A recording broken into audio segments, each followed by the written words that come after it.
Hi all, thanks for stopping by my channel. Today I want to continue on my new mental health series.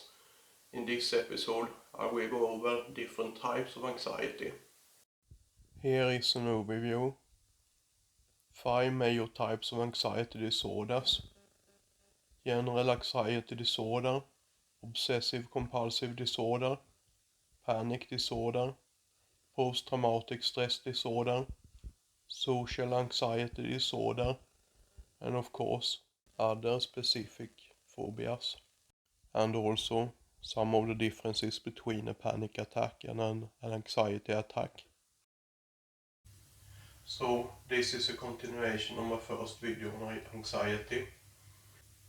In that video I went through some of the basic symptoms of anxiety, so I won't go into this in this video. But basically anxiety stems from the feeling of not being safe. Okay, so on to some different anxiety disorders. General anxiety disorder. It manifests itself by excessive, exaggerated anxiety about everyday life, worrying about family, work, school, health, finances and so forth. Obsessive compulsive disorder. Obsessive thoughts that you connect to rituals.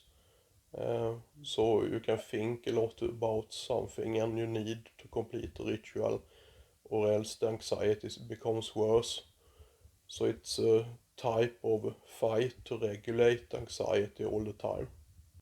Panic disorder is about recurring unexpected panic attacks, and you can try to avoid triggers, and that in itself can create fear.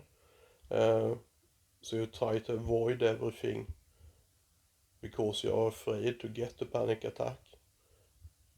So it's a vicious cycle.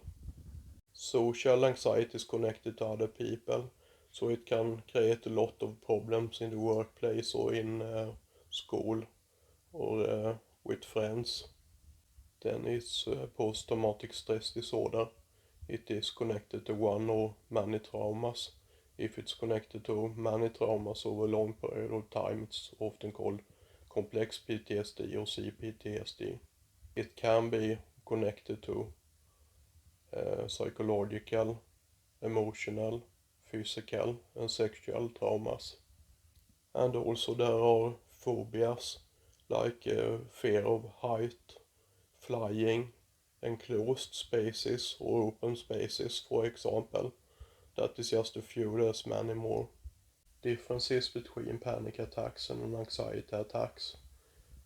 Panic attacks is more intense. Panic attacks can strike at any time without a trigger. It's very sudden and often subsides in a few minutes. Anxiety attacks can build up for longer time, for hours or for even days. They last longer and often have a trigger. So what can cause this? It's partially genes. You can have a family history of anxiety, or you can have severe traumas, and that will lead to some brain changes.